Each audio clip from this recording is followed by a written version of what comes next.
Hi everyone, Arlene here. Welcome back to my Country Craft Corner. How in the world are you guys doing today? And happy Monday to you guys. And here we are on Q&A Monday. Well, at least that's when the last two have been recorded for. So I'm going to try to keep up this little tradition here for us. I have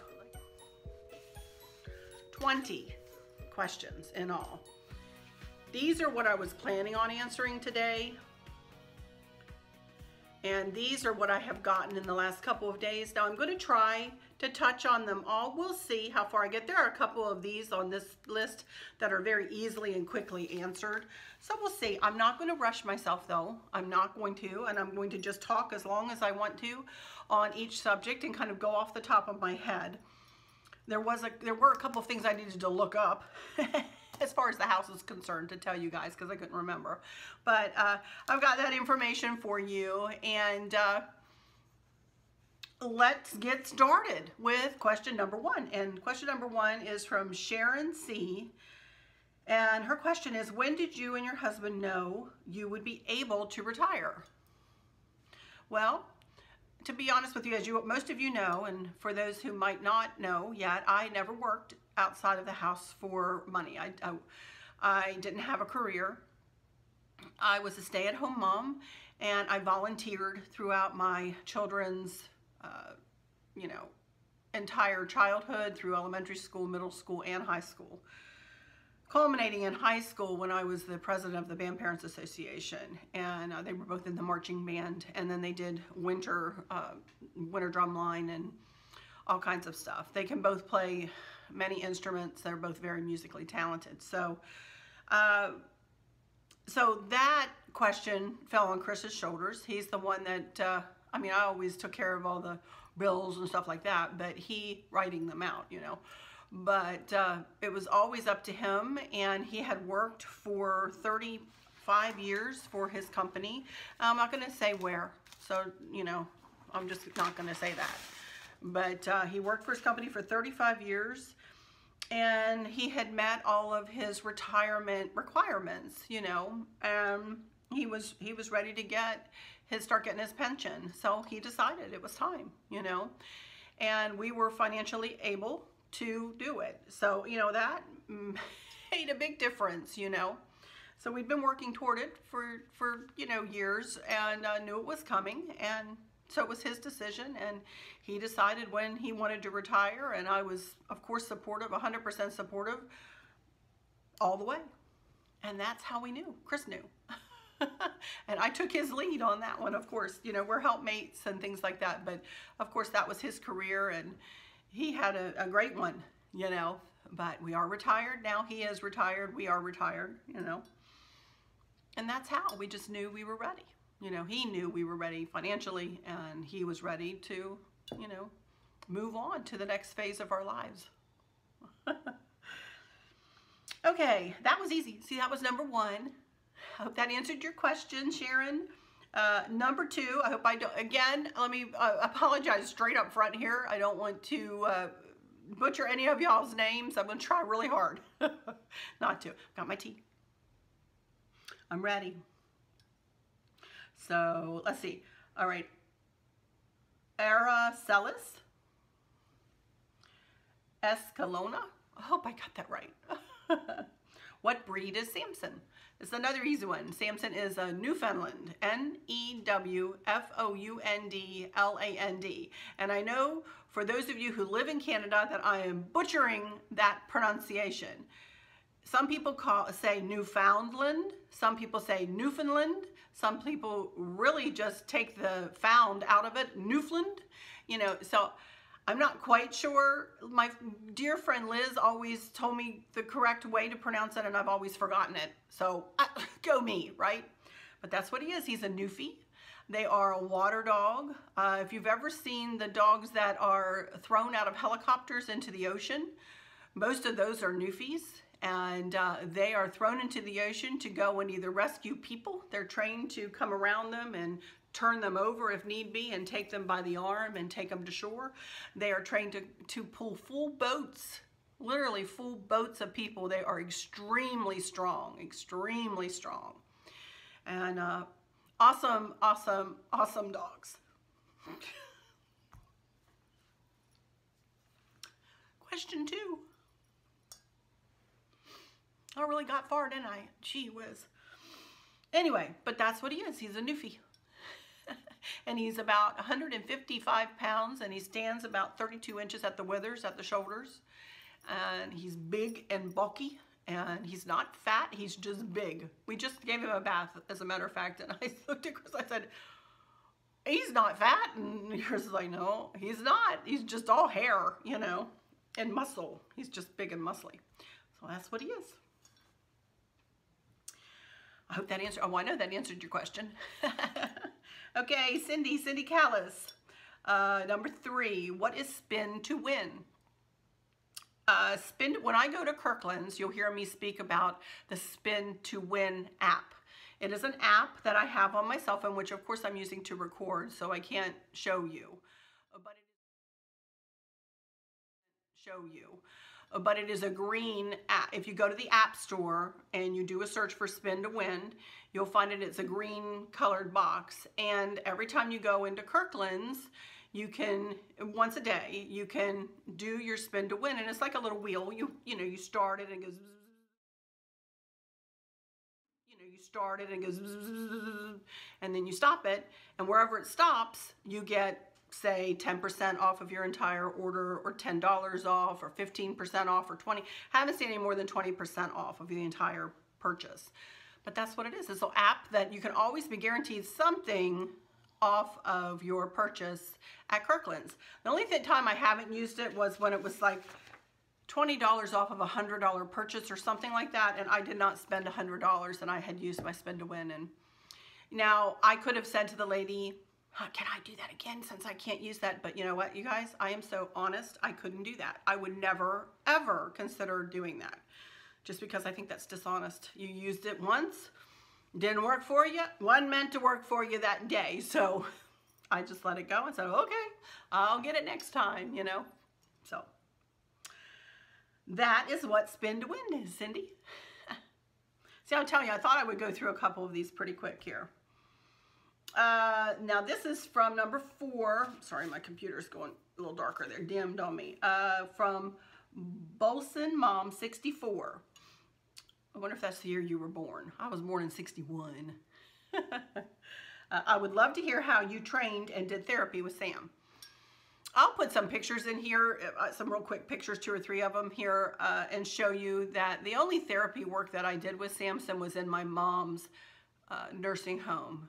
And I'm not going to go into a lot of detail about this, but suffices to say that we did do professional training. I went through the whole training program, so I learned how. So he, you know, you had to go where they were going to crash like trash can lids together, so that he, you know, if he heard a cart coming down the hall, he wasn't going to jump.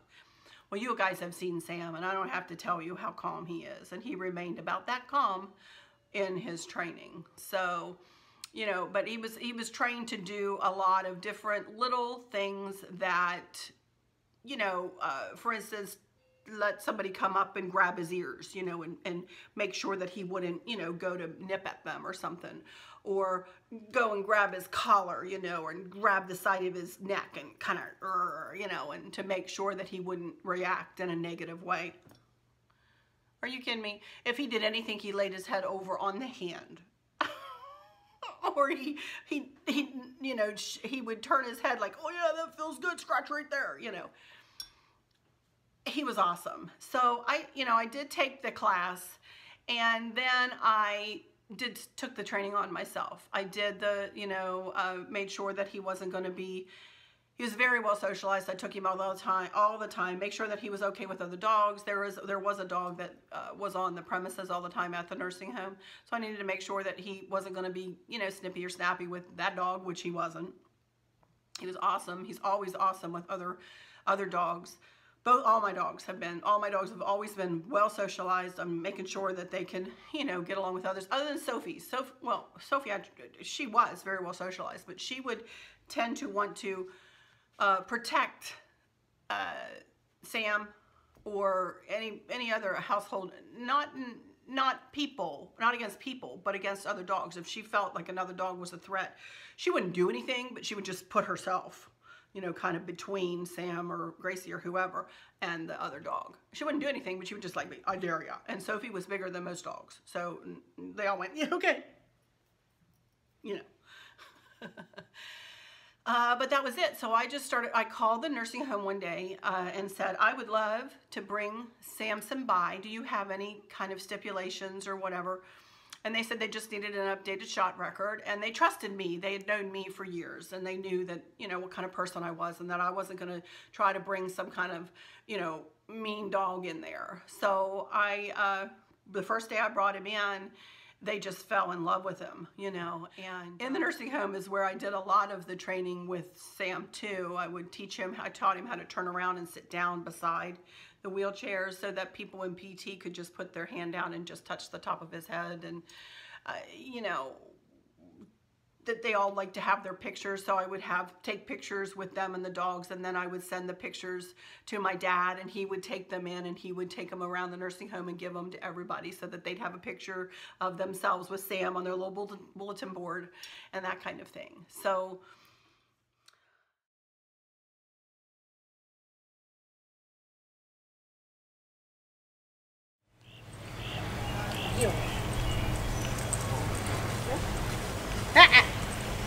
good boy, sit. Good boy. Good boy. Ready? Yep.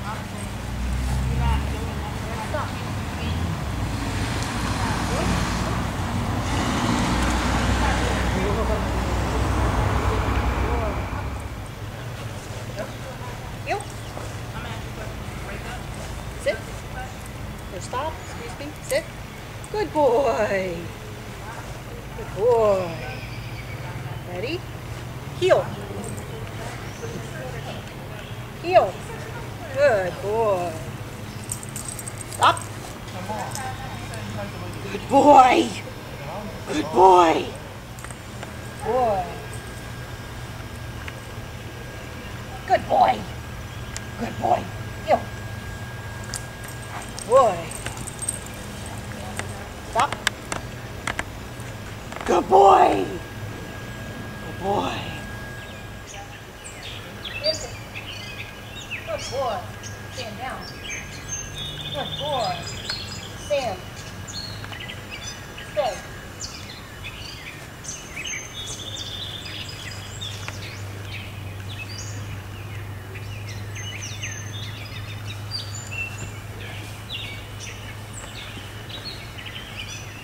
Good boy.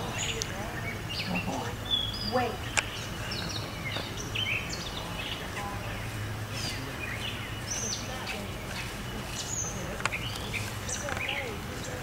Good boy. Come. Come on, Sam. Good boy, come. Sam, come. Come. Good boy. Come on, buddy.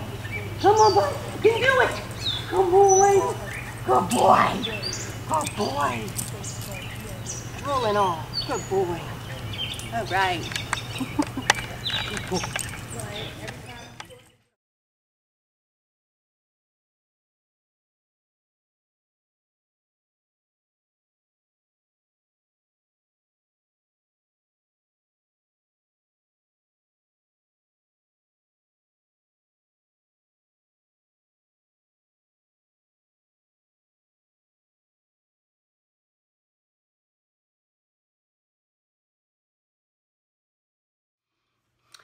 The only thing I feel bad about is in that whole thing is when my mom passed away, and she lived out of this town, out of the town I lived in.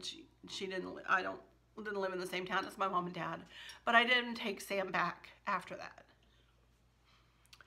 Because to be honest with you, I just can't.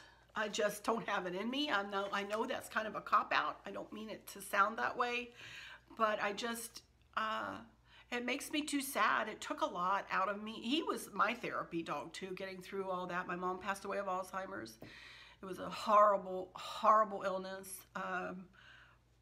And hard on us too, hard on my dad and myself and the extended family, everybody, and my kids, Chris, aunts, uncles, cousins, everybody. It was hard, so hard, you know, to watch my mom get taken away, teeny tiny little bits of her at a time. It's horrible.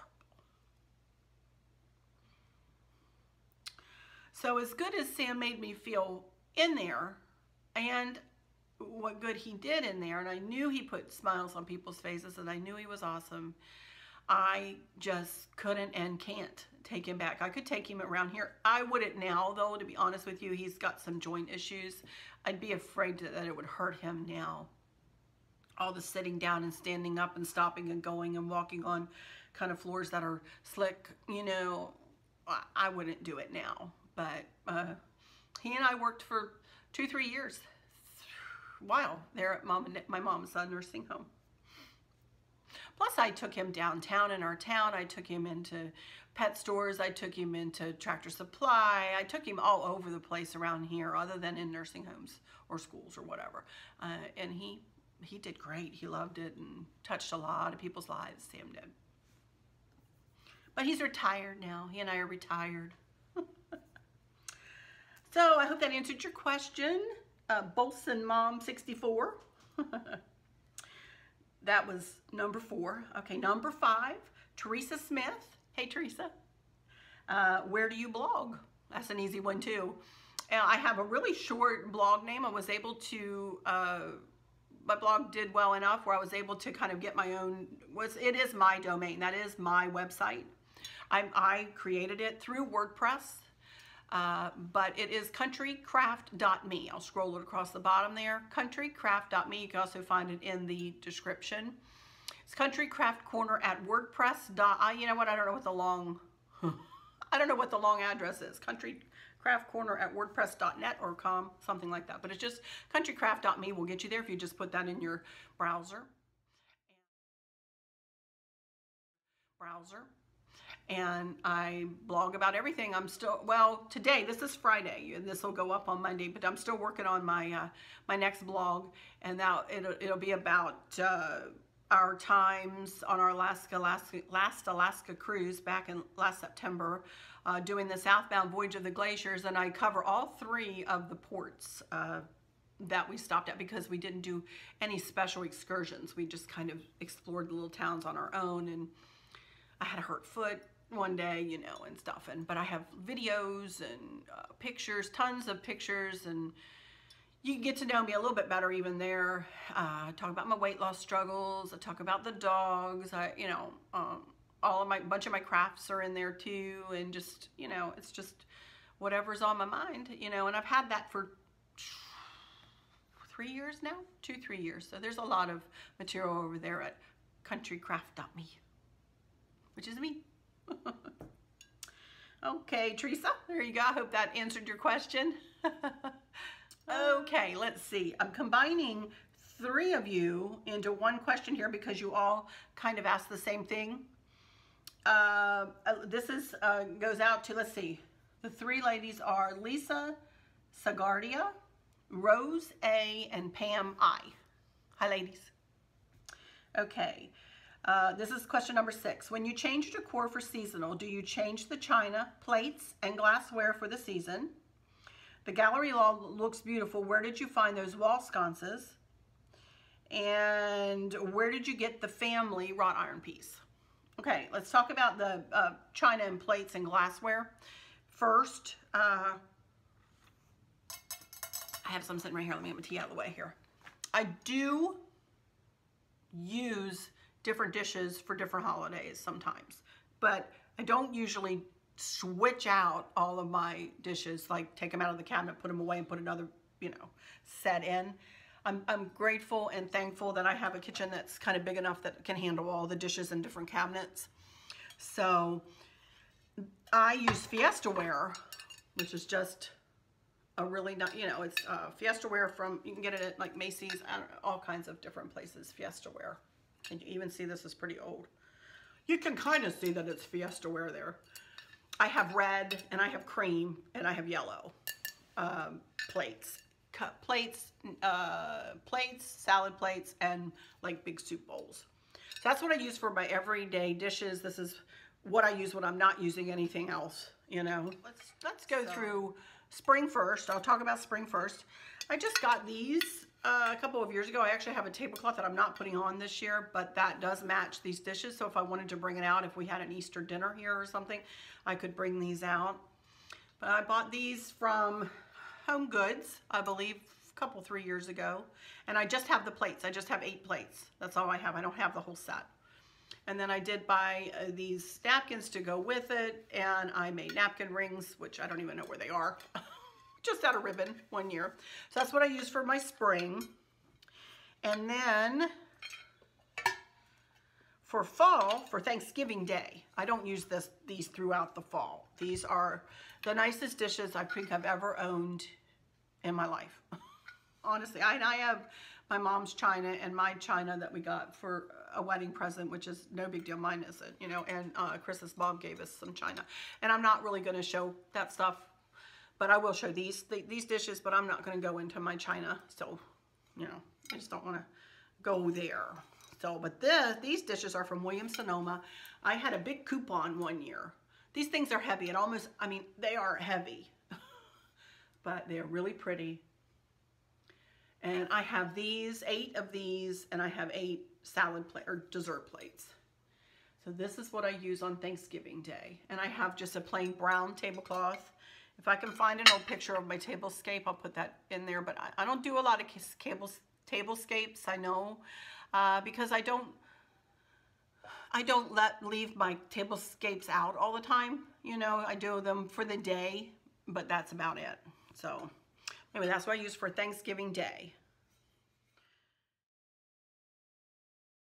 My Fiesta wear. So, and then for the winter time, I just got this. This we got from Kohl's a couple years ago. I showed this not long ago. This is a wintry scene.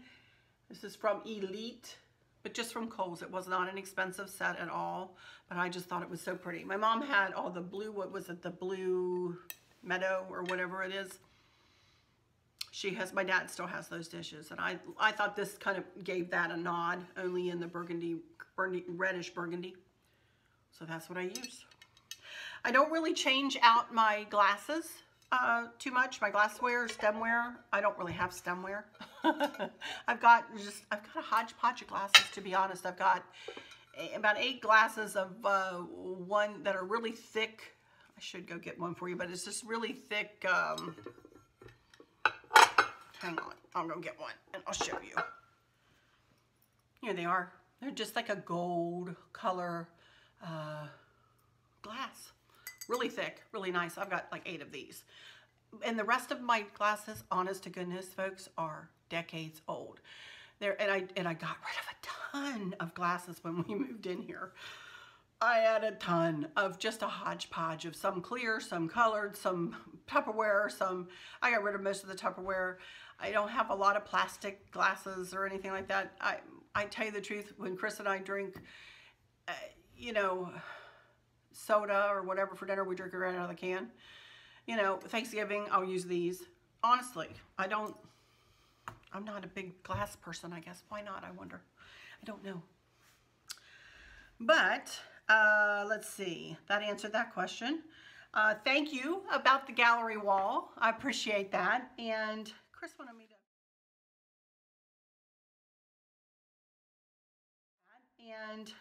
me to, he gave me some details about that. That whole wall stands 5 feet, all the decor at the family, where the family is, that portion of it stands 5 feet tall. And it spans 16 feet. So it is quite the size of a gallery. Found the wall sconces at Kirkland's. They have them at Kirkland's. I'll see if I can't find a link for you and put it in the description. And the family sign came from Hobby Lobby, as did the 2 end pieces that are actually 2 pieces each turned on one another, put together. So that's it. All right, that's number 6. Number 7. I have a question. This is from M. Tuozo. One of the two, I bet. I have a question. We've seen you look like your dad, which is true. I do look like my dad. What traits of your mother do you have, and did she have any traditions that you still follow today? Well, she and my dad set up all of our traditions that I still follow today, and I will go through those in a little bit here. But as far as what traits I have of my mom, I do look like my mom a little bit.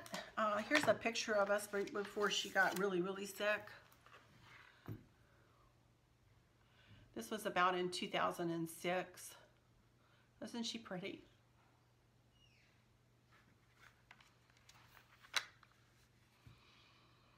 So I do look a little bit like her.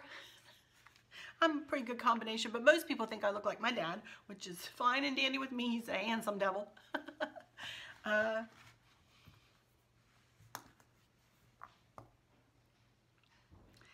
to talk about my mom, sorry, without crying.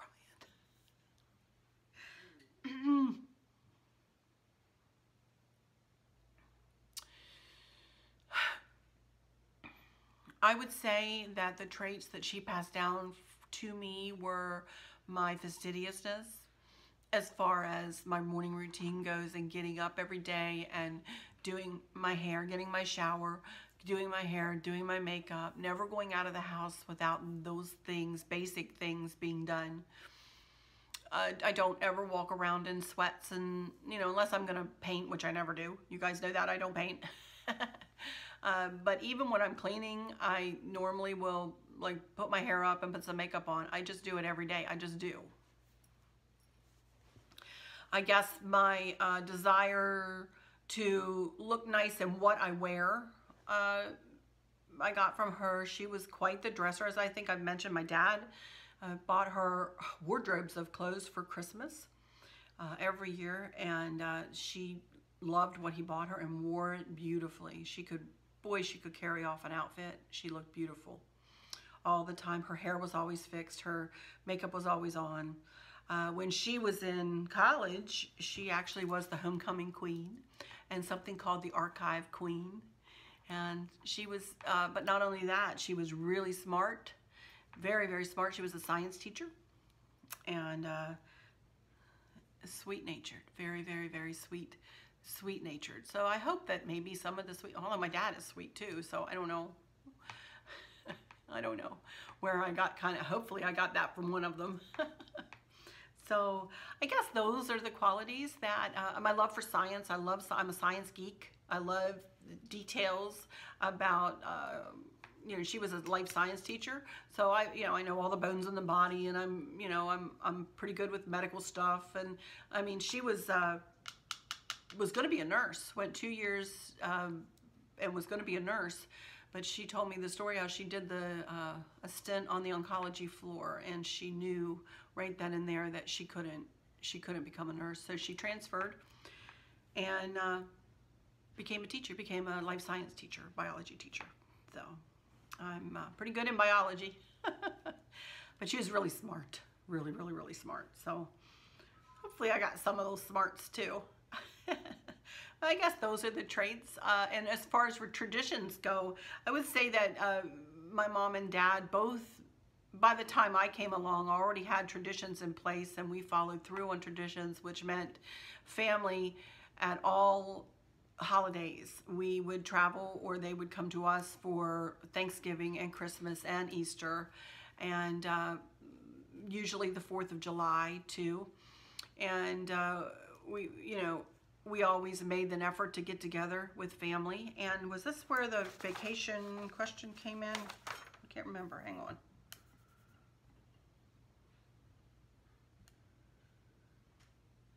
No. So, traditions run deep and run strong in my family. And we've always been very traditional people, and I think it's important. My own personal opinion is to show your children about traditions and to care and to pass those down to their children, and that helps to make a strong family unit too. Just my thoughts on that. So, all right, there we go. I think that answered that question. Okay, so that was number 7. Number 8. This is about Chris. This is a question about Chris. I asked him this and he just got a grin on his face. This is from Judy Smith. Why does Chris not like being on camera? He could do a video of him making something and you decorating what he built. Yeah, no, he's not going to be on camera. He's very shy. He's very shy. He's an introvert. Very shy and quiet. Of course, not so quiet with me. But he doesn't have a desire to be on camera, and I certainly respect that. And you all know him very well just by me talking about him, and you can see what he does, you know, for me and for this house. And he's a wonderful husband and dad and human being, just an awesome human. But nope, he won't come on camera. He just won't. So I might be able to decorate something that he built, though. You know, I could do that for sure. But no, he won't come on camera. All right. Okay, so number 9 from Sobia Assad. I hope I got that right. Are your girls married? And when are you coming to visit me in Calgary? Oh, you're cute.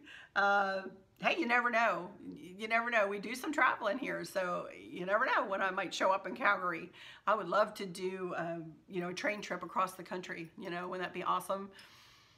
And I'd also like to see the Canadian Rockies. Oh my goodness, I have lots of places, and Lord willing, we'll be able to see some of these places. But no, my girls are not married. Nope, not yet.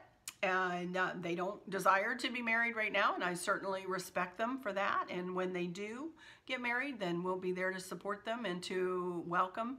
Well, Candace has a boyfriend right now, and they are very much in love, and he's great. He's been here the last 3 Christmases, and they have a wonderful home, and they just, you know, but no marriage yet, which is fine, you know. And Kristen is not married yet, so you know, that's okay with me. Whatever, if they're happy, then I'm happy, you know, and they're very happy. So we're going to go with that right now. Okay, that was number 9. Number 10, Michael's Halls and Plays. Hey there. I have a question. What is your favorite type of book to read? I think a better question, what used to be your favorite kind of book to read? Because I am so stinking busy, I cannot stop long enough to read a book. The only time I read anymore, and this is terrible, is when I am on an airplane and do not have anything to edit or anything I can't get on the internet, and or I'm too cheap to pay for the internet that you can get on in the plane, and I'll read a book on my Kindle. I have a Kindle Paperwhite. I have a book to read next when we go to Alaska this summer. So, but I used to like, I do like biographies. I like real true to life stories. I like mysteries, really like mysteries. I like sci-fi. That's about it. That's about what covers it. I'm not a big romance kind of a person. I got enough, you know, I don't need to read that stuff. So, but I do love, you know, Tom Clancy and, oh, I don't know, just, you know, just give me a good book. Also, my cousin Vicky gave me a whole, it was a Christian, I can't remember what it's called now, but it's a Christian writer who writes about a family, and you know, I might relook into that, because eventually whenever I, you know, do take some time out to read, I would enjoy that. A series. I like a series. I like one from one book to another to another to another. I love that kind of thing. So I hope that answers your question. I unfortunately don't do a lot of reading, so, and I love to read, but I just don't take the time to do it. So all right, number 11, Ms. Bonnie Parr. Would you ever teach classes at Hobby Lobby, Joann's, or Michael's if they asked? And second, would you ever do a demo on a wreath class with a meet and greet for your followers that live in the States close enough? Well, I probably wouldn't. I've taught a class before. I taught at my daughter's school. It took a lot of work for me to do that, a lot of prep work, and a lot of prep work for them to get ready, you know. I guess I would, maybe if they asked. I don't know. It depends on the situation. It depends on the time of year. And would I ever do a demo on a wreath class with a meet and greet for your followers that live in the States close enough? I would consider that, yeah. I think. I don't know. I don't know how I'd put it. Sorry about that, you guys. I got a phone call. And I needed to take it. So, all right, back to, where was I? I don't even remember. I had to pull my phone toward me. Oh, the meet and greet. I would think that would be a ton of work, and I'd have to probably rent a place to hold something like that. You know, I don't know. I'd have to think about that.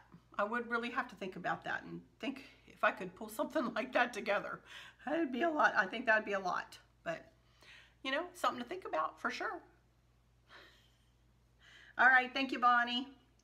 Okay, number 12. Miss Carrie Carg. I have a couple of questions. Are you and Chris hoping to be grandparents someday?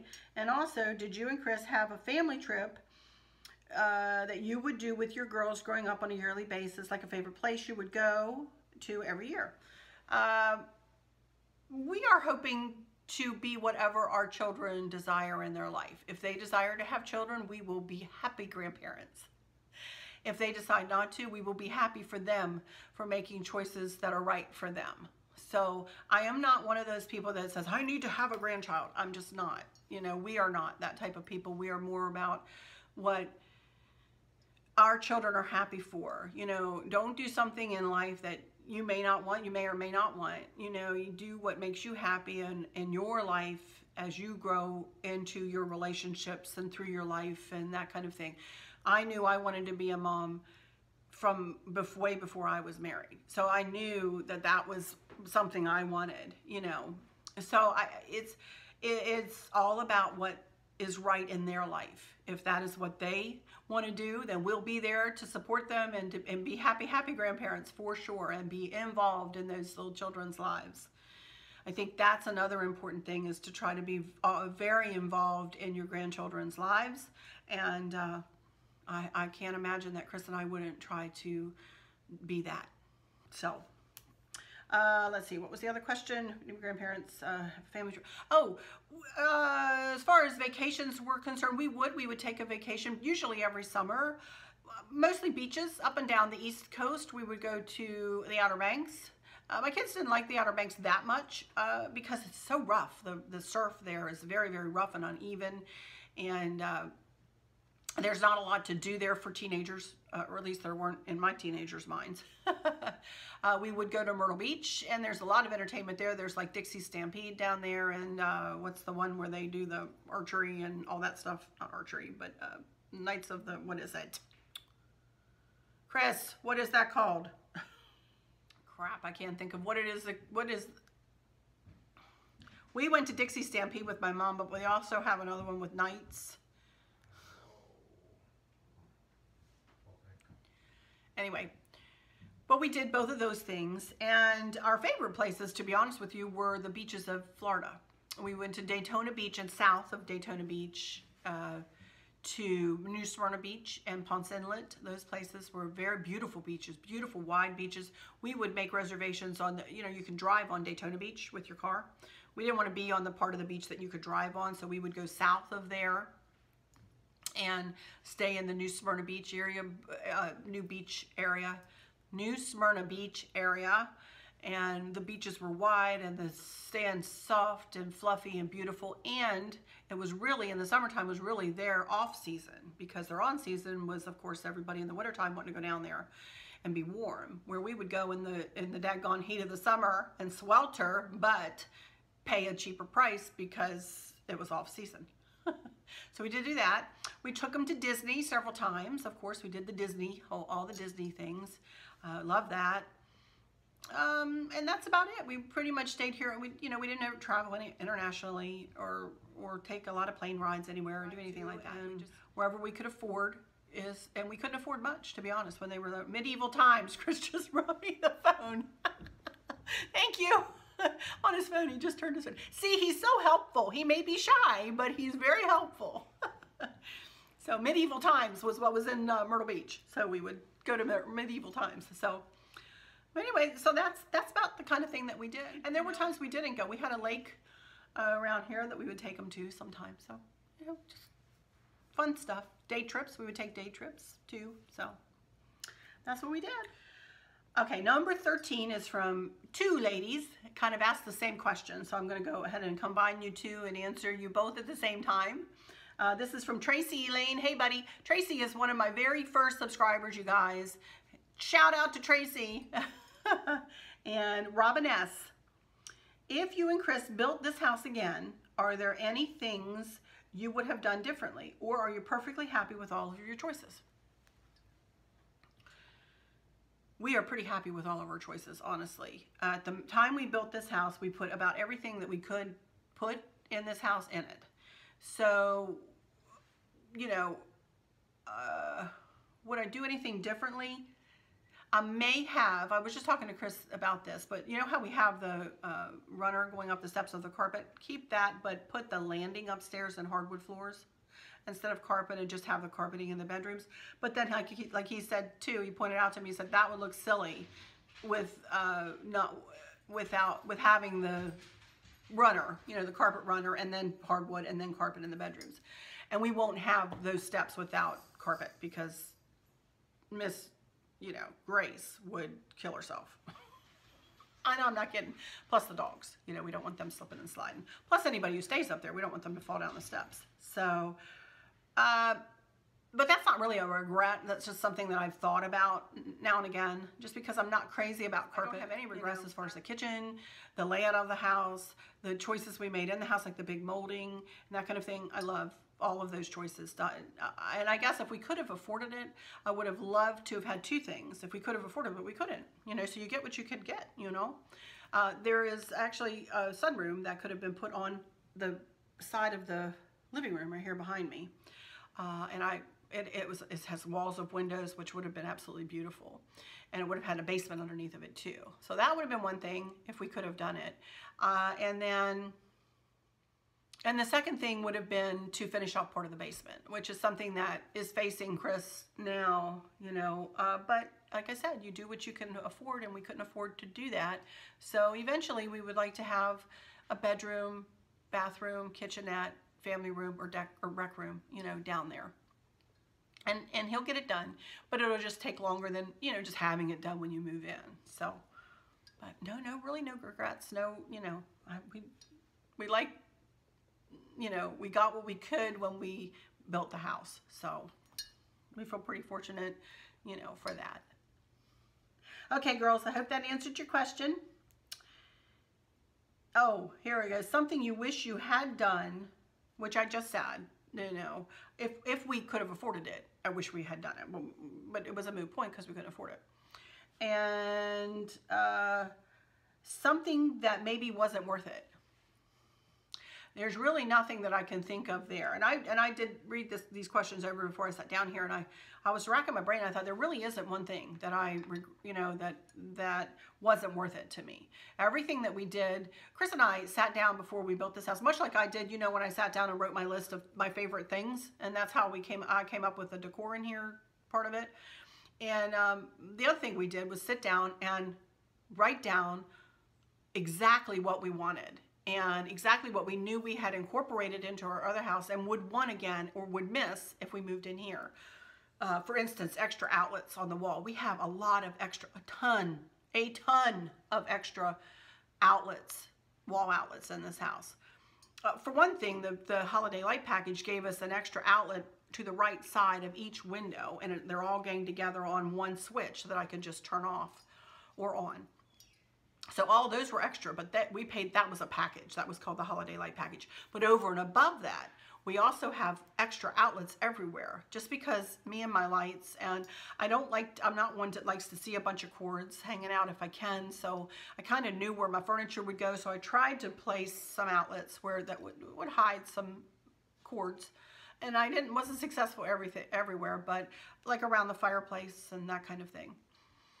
Also, above the cabinets in the kitchen, I put extra outlets up there because I knew I would want to have things plugged in up there. So, you know, those were some of the things that were very much worth it to me, and where we put, you know, some extra funds, you know, so that we could be sure that we would be able to accomplish the decor once moved in, you know, the outlets anyway. Other than that, we extended our bedroom by 4 feet. I think it was 4 or 6 feet, which was really nice, and I'm glad we did that. Would never regret that. We did upgrade to a shower door that I'm not too happy with, although I love it. It's heavy as lead and I love it, but it's a devil to clean. If any of you know of something that will clean hard water stains off, let me know. I have a devil of a time. We have a devil of a time cleaning that dumb door in our bathroom, in our master bathroom. So I wouldn't say I regret that. It's just frustrating that I can't get it sparkly clean, you know. That's about it. I guess that about covers it, I think. Yep. Then somebody asked what the flooring was. I think it was Robin. One of you guys asked what the flooring was. Well, hardwood floors. They're Bruce hardwood, and the color is Kenya. Kenya, Kenya. So there we go. And the color of the front door is McCormick paint, and it is Richmond red. So there you go. Okay. I think that answered that pretty thoroughly.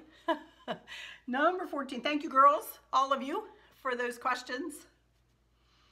Okay, Ashley, number 14. Do you think you will ever try your hand at the pro bow? Short answer, no. Long answer, no. Honest to goodness, I make all my bows by hand. You guys have seen me. And I don't really need to do the pro bow, honestly. I really am happy with the bows that I make. And that would be something else I'd have to learn how to do. And I have to learn how to do enough, you know. And I just wouldn't. I'm all for the pro bow. I'm all for ladies who love to use that and who have found a benefit, you know, for arthritic hands or to help them make a pretty bow, you know. But I don't really need it. So you know, I'm pretty happy with how I do my bows. I hope it's okay I was that honest. But anyway, okay, number 15 from Donna. And poor Donna, I am so sorry. You have asked me this like 4 times or asked me questions that I keep missing your questions. Durr, I am so sorry. But I'm going to get this one. What is your favorite dish to cook? Well, full disclosure here. I don't love to cook. I am a good cook. And what I cook, I cook really well, and you guys have seen my tried and true recipes, and you know I'm a good cook, and you've tried my recipes and have loved them, and you know, but I don't have a burning desire to go out and, you know, find new recipes and that kind of thing. If anybody does that, it's Chris. He is a wonderful cook. He's like a gourmet cook. So I do all the basics, like your pot roast and your, you know, soups and, you know, all the tacos and things like that, you know. So I don't really have a favorite. I guess favorite meal would be Thanksgiving dinner, you know, and I enjoy doing all of the fixins for that. And I make a sausage stuffing that was my mom's. That's really good.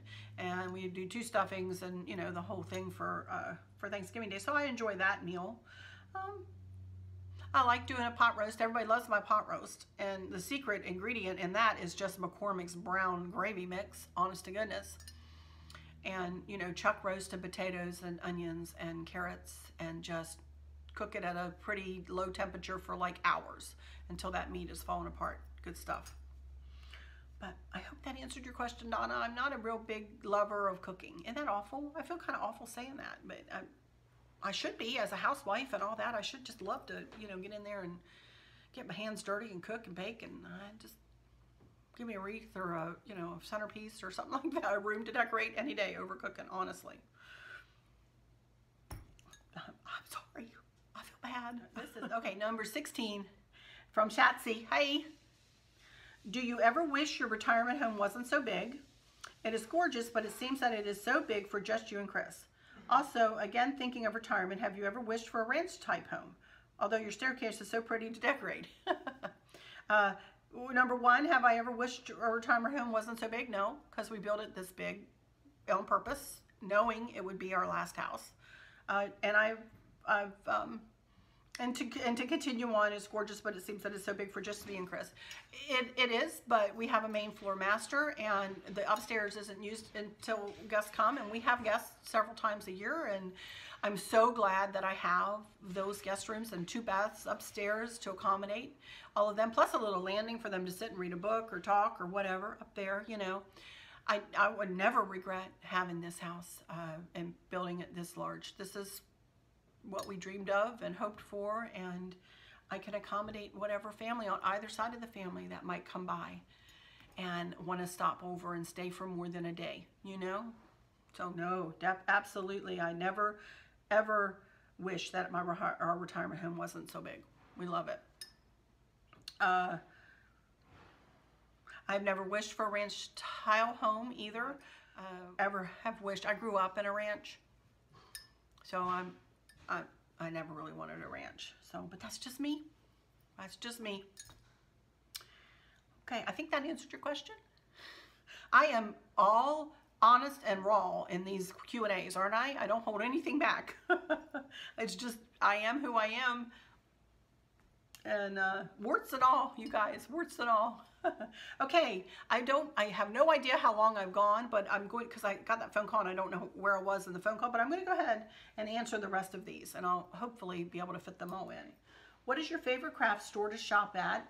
And what is your favorite things? What are your favorite things to buy? And what is your favorite craft to make? She says she thinks she has an idea, but please tell. Well, my favorite craft store, hands down, is Hobby Lobby. I have found that to be my go-to place. I will go there first before I go anywhere else and looking for craft supplies, ribbon. I love everything they have. They have such an array, such a choice of things. They have good sales, you know, so I tend to go to Hobby Lobby. It is definitely my go-to. So Hobby Lobby, hands down, there. What are your favorite things to buy? My favorite things to buy. I guess you mean in the craft stores. So I would say my favorite time, my favorite things to buy in any store, in a craft store, is when I have an idea of what I want. I'm very rarely, and you guys know this from my car chit chats and stuff, very rarely will go to a store without kind of having some idea of what I'm going for. I'm not a real, I'm going to go browse kind of shopper. I did that just a little while back, and came out of there without a thing, just because I didn't have anything in mind to make.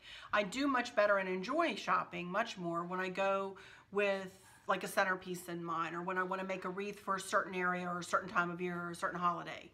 I really enjoy those times. I enjoy the creative process from beginning to end, you guys.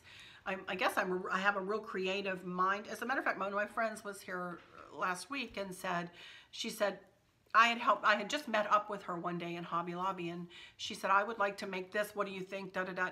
And I had taken her around the store, and we had picked out things, and I said, I think this would go, and this would go, and I think this would look really great, blah, blah, blah, blah. And we put together a wreath for her right there, and she's like, she said, sitting here at my island, she said, there's no way that I could think like that. I can't think like that. And I guess I'm very grateful for that. If that's a gift or whatever, I'm very grateful for that, because I can picture, you know, a project. And so I really enjoy going in and shopping when I have something in mind that I'm making and I'm creating. So, or if I have something that I want to, you know, take in, let's say I wanted to make a wreath to go with this picture, you know, I would pick out the colors, and, you know, I would, you know, make something to go with this, you know, and I would use this as inspiration. I do like to have an inspiration of some time, and usually a holiday or a color or whatever will inspire me. Anything can inspire me. Tons of different things can inspire me. So maybe that should be a question. What kind of things inspire me? I'm not going to ramble on though. My favorite craft to make, hands down, is my lanterns. Hands down. I like making wreaths, but wreaths tax me more than my lanterns do, and I am really enjoying doing the funky bow swags. I really like doing those. I love those most of all, I would guess. But I like my lantern centerpieces very, very much. I'm sitting here looking at it, sorry. I have it here on my dining room table. And I like the way I kind of came up with putting it in a tray and keeping all that, the exterior decor around it, decorating inside a little bit and doing the funky bow swag on top. Makes a statement in a room. It can really pull a room together. You can pull in a tablecloth or a sideboard piece or you know, a decoration that's on the wall, and you can tell I'm getting excited about it. I really love my lanterns. I love doing lantern centerpieces and lantern funky bow swags. Hands down, that's my favorite. I love doing my cozy corners too. I will say that I like that creative process. I like pulling and making. I like mixing things. I like mixing and matching and mixing different feels and different decor. Not all country, maybe. Not maybe throw a little, you know, shabby chic in there. Maybe throw a little farmhouse, but add color. You know what I mean? I could just go on forever about this. I'm a hush, but I guess that kind of gives you an idea. You know, I guess I'm a real crafter at heart. I really like that. Okay, Donna Hall. I hope that answered your question. I kind of rambled, but I got excited about that. Thank you for that question. Thank you all for all the questions. Are you kidding me? I love them all. So, okay, this is from Ophelia. This is number, I guess this would be 16, 17, 18. Ophelia Gonzalez. Were you always this stylish in your 20s and 30s and 40s? Yeah, I guess. For the time, you know, when you look back on some of that hair back there in the 80s, you kind of go, oh my goodness, a bee's nest could, you know, or a bird's nest could be put in there and you wouldn't see it. I had some big hair, you know, the type with the bangs and everything was layered all the way up, and you know, you kind of had the, I had a lot of hair. Clothing wise though, like what I could afford. I mean, you know, I wore a lot of jeans and sweaters and, you know, colored blouses or whatever. You know, but I always tried to be, I wouldn't say trendy. I wouldn't say I was trendy, but I always tried to look nice and be stylish as much as I could. I think more in my 30s and 40s than in my 20s. I was in my 20s, I was just kind of coming out of my shy stage, my gawky stage, you know. I really didn't come into myself until after we were married, really.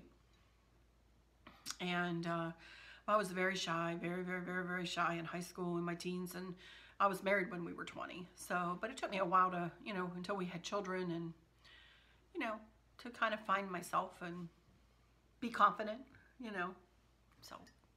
But yeah, I've always kind of been like this.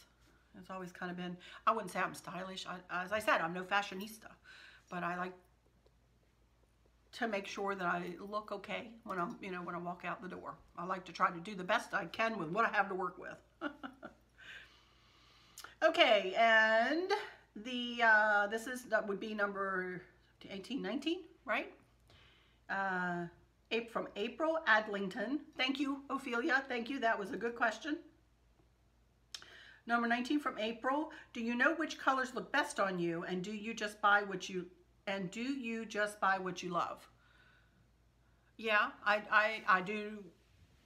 I won't wear. I can wear any. Let me see if I can wrap my brain around how to answer you. My favorite colors to wear, what I think looks best on me, are teals and green and like a blue green, not like a Kelly green. No, I look kind of yellow in a Kelly green. But like blues and teals, and blues lending toward the navies, teal, and the darker hue blues. Purple is a good color for me. Burgundy's not bad. Not my best, but not bad.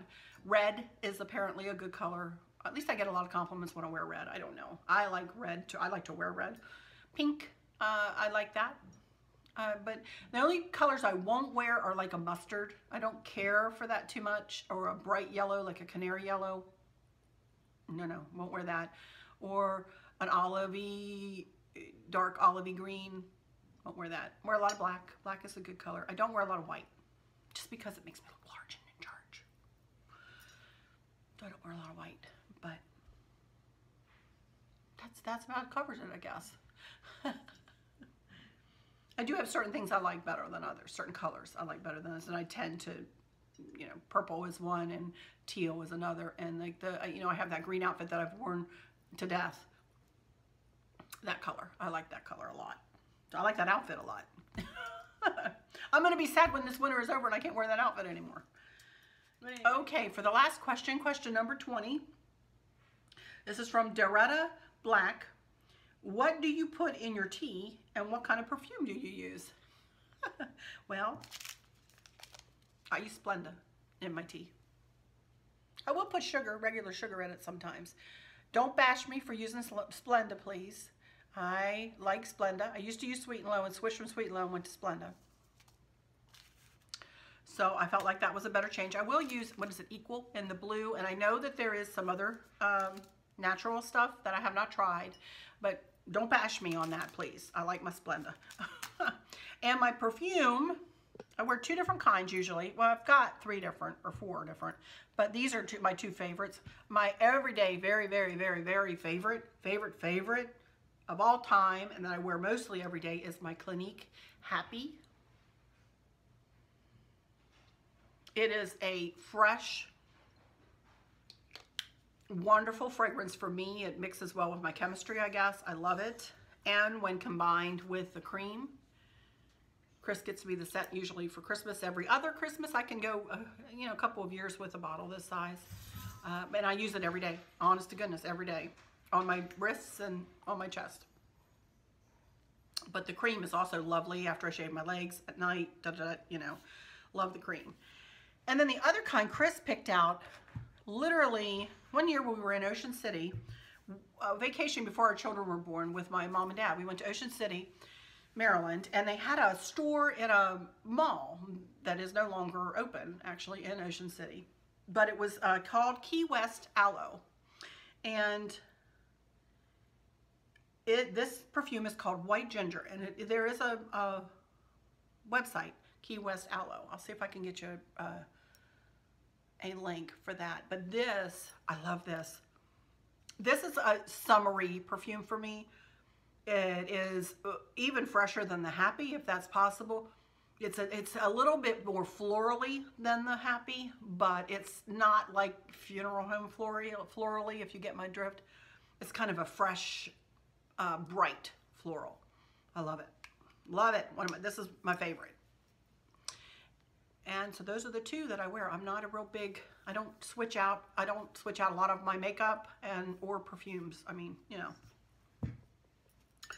So that, my friends, is all of the questions that I have gotten all week. Now, again, there may be more between this time when I'm stopping. This is, like I say, Friday afternoon. So if you've asked me a question after Friday afternoon, you'll have to, that will be on next week's Q&A. If I get enough questions for that Q&A.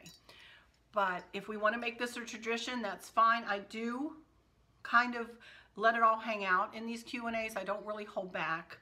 And I don't really hold back anymore as a YouTuber.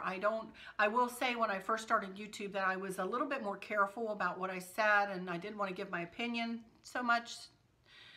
You know, I do have opinions. And I am not afraid to voice them, you know. And so I'm kind of an open book, but I am a blunt open book sometimes too. I hope that's okay. I'm going to open that back up because it looks like I was in the sunlight. Open my computer back up. So anyway, I hope I answered all your questions and that you enjoyed this one. I enjoy these. I really do. I enjoy just chit-chatting with you. And I'm going to come back with another chit-chat, I think, about the P.O. Box. That will probably be a short one tomorrow. I'll put that up on Tuesday. It won't be a long one, I don't think. But I just do want to put that as a standalone video just to let you know my thoughts and feelings and get a little feedback from you guys and see what you guys think. I'm pretty much going to do what I'll do. But anyway, I'm going to stop that. I'm probably going to record that right now. But let me close out my Q&A first, and then I'll go into recording that one. And I'll bring that one to you tomorrow since I feel sure, over an hour long here in this. So I'm going to hush. And as I said, keep the questions coming. And be nice in your responses, please, to me. And as you all saw, inched up over 8,000 subscribers there, which brings a tear to my eye. And I'm so grateful and thankful to him and to you guys and for this last year. It has been a ride, I'll tell you guys. And I feel very, very, very blessed and lucky that I'm able to do this every day, and that I'm able maybe to put a smile or two on your faces and teach you a little something here or there. And making you feel welcome. It's good that you feel welcome here at my channel. Welcome and safe and positive. I try to always be positive. Anyway, I'm going to hush and close this one. As I said, keep the questions coming. And I'll see you tomorrow with that little information that I think I've come up with the P.O. Box. And I will just say, until next time, y'all take good care. Bye-bye.